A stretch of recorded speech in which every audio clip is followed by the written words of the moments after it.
Hello everyone, আসসালামু আলাইকুম। সবাই কেমন আছেন? আশা করি ভালো আছেন। আলহামদুলিল্লাহ, আমিও ভালো আছি। আমি কয়েকদিন যাবত ঢাকাতে ছিলাম। ঢাকা থেকে ঢাকার পাশে একটি গ্রামে আসলাম। এই আপনার আসার আসার উদ্দেশ্য হচ্ছে যে খেজুরের রসটা এখনো পাওয়া যাবে কিনা জানি না। এরপরও দেখতে আসছি কিছু ড্রাইভারদের সাথে, এই আপনার ড্রাইভারদের সাথে বাইক নিয়ে বাইকগুলো ওদিক দিয়ে রাস্তায় রেখে আসি। আমি একাই আসছি, দেখি যে বলি তোরা থাক, আমি পেঁয়াজের ক্ষেতগুলো দেখে আসি।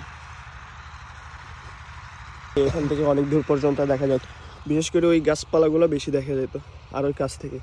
এখন কুয়াশা শুধু বাড়তেছে আর সূর্য এদিক দিয়ে উঠতেছে, বলার বাইরে। আমার থেকে ভালোই লাগতেছে, আপনাদের থেকে কেমন লাগতেছে জানাবেন। আর এই দেখুন, এখানে পেঁয়াজ চাষ করা হয়। এখানে ধান ছিল শুনছি, আবার এখানে পেঁয়াজ চাষ করবে। পুরোটা কুয়াশা। সকাল বের হয়েছিলাম 5:40-এর দিকে, এখন বাজতেছে 6টা, 6:30। আবার আসবো, কিন্তু আজকে ফার্স্ট টাইম তো ঠান্ডা বেশি লাগতেছে আর অনেক কুয়াশা হচ্ছে। আর সূর্য এদিক দিয়ে উঠতেছে, অনেক উঠে গেছে। আমি যখন আসলাম, বের হয়েছিলাম, সূর্য দেখাই যায়নি। তো কাদের এলাকায় বেশি খেজুরের রস পাওয়া যায় জানাবেন। এবার উদ্দেশ্য হচ্ছে যে গ্রামে থাকবো, শহর ছেড়ে, আর খেজুরের রস খেয়ে বেরাবো আর ঘুরবো, এটাই। আর এটা হচ্ছে যে আমার ফার্স্ট একটা ভিডিও। যদি ভালো লাগে লাইক দিবেন।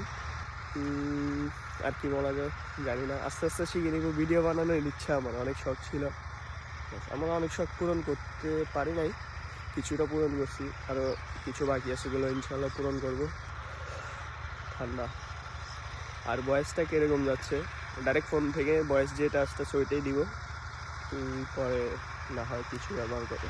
তো আপনারা ভালো থাকবেন, দ্বিতীয়টা এতটুকু।